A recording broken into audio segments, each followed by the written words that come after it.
Privileged access is the keys to the kingdom. Admin accounts, secrets, cloud roles, and emergency access. In this course, you'll learn how PAM protects those keys across tools, platforms, and programs, so security becomes intentional, governed, and resilient.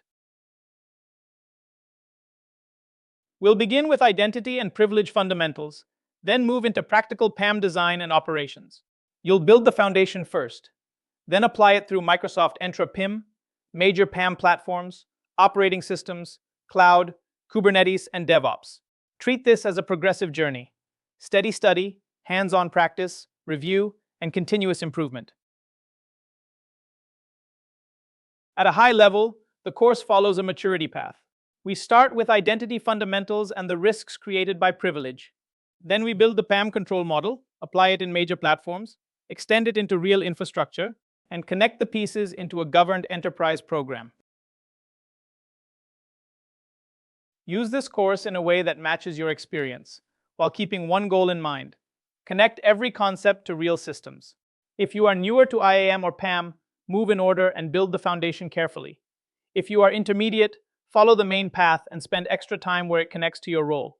If you are advanced, use the course as a reference and go deeper into architecture, comparisons, and design decisions. Study actively. Keep notes, map terms to your environment, and ask questions with enough context. Platform, identity source, account type, access flow, policy goal, and the risk or error. IAM stands for Identity and Access Management. In plain terms, it is how an organization decides who someone is, verifies they really are that person, controls what they can use, and keeps checking whether that access still makes sense. IAM applies beyond employees. It includes admins, applications, service accounts, devices, workloads, and partners. For especially powerful access, privileged access management, or PAM, adds tighter controls because the risk is higher. One useful way to understand IAM is as a connection system. On one side are identity objects: users, groups, roles, entitlements, and accounts, including non-human accounts like bots and workloads.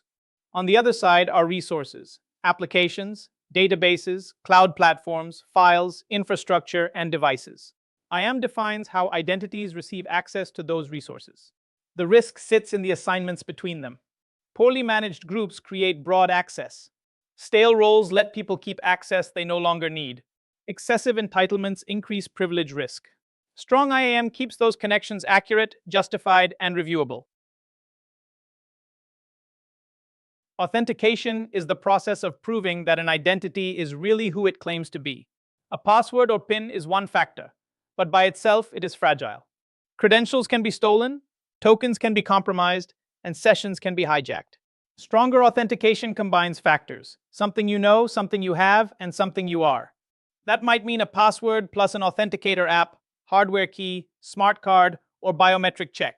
Modern systems can also evaluate context, such as device health, location, impossible travel, and sign-in risk. For privileged users, authentication should be stricter. But remember, authentication verifies identity. Authorization decides what that identity can do. After identity is proven, authorization answers the next question: what is this person allowed to do? A valid login should never mean unlimited access.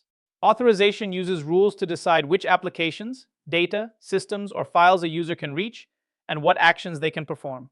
Those rules may be based on roles, attributes like department or device, or centralized policies that evaluate conditions in real time. The guiding principle is least privilege. Give only the access needed for only as long as it is needed. Excessive authorization is dangerous because attackers who compromise one account can escalate privileges or move laterally across the environment. Access is not a one-time decision. It has a life cycle. When someone joins, they receive the access needed for their role. When they move to a new team or responsibility, access must be adjusted, not simply added to. When they leave, access must be removed quickly and completely. The controls underneath support that cycle: request, approval, provisioning, certification, expiration, deprovisioning, and auditing. This matters even more for privileged access. PAM can enforce strong controls, but it depends on accurate IAM data. If lifecycle data is wrong, PAM may protect the wrong accounts and miss the real risk. IAM, PAM, and PIM are related, but they solve different problems. IAM is the broad foundation: who the identity is, how they authenticate, what they are authorized to do, and how access changes over time. PIM narrows the focus to privileged roles, making admin access temporary, approved, and time-bound. PAM protects privileged use through vaulting credentials, brokering sessions, recording activity, and rotating secrets. In practice, IAM creates the account and role, PIM activates elevated access only when needed, and PAM controls the sensitive session. Together, they deliver the right access at the right time with lower risk. Here's a simpler way to remember the distinction. IAM manages the overall identity picture: users, authentication, access, and lifecycle. PIM activates elevated privilege only when it is needed, often just in time and for a limited duration. PAM controls the actual privileged activity, including powerful accounts, root credentials, service accounts, secrets, and privileged sessions. So in a typical flow, IAM assigns the role, PIM turns it on temporarily, and PAM controls or records what happens next. Attackers love identity because a valid login can look like normal business activity. They may phish credentials, exhaust users with MFA prompts, spray passwords, or abuse service accounts, tokens, and cloud roles.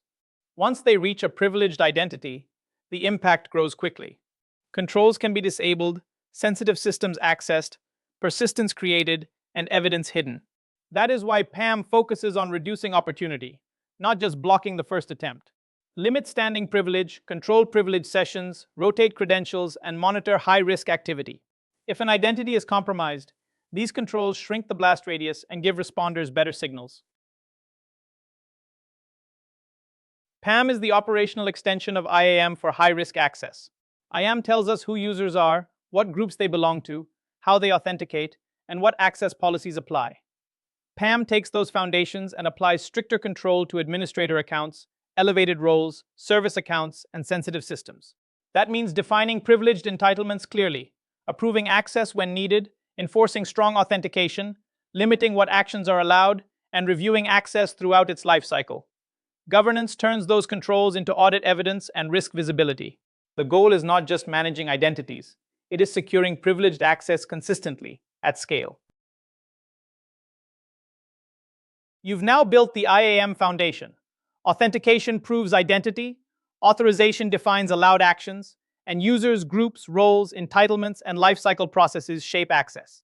PAM builds on that foundation to control privileged access, reduce standing privilege, and strengthen governance. As you move forward, keep asking 4 questions. Who has access? Why?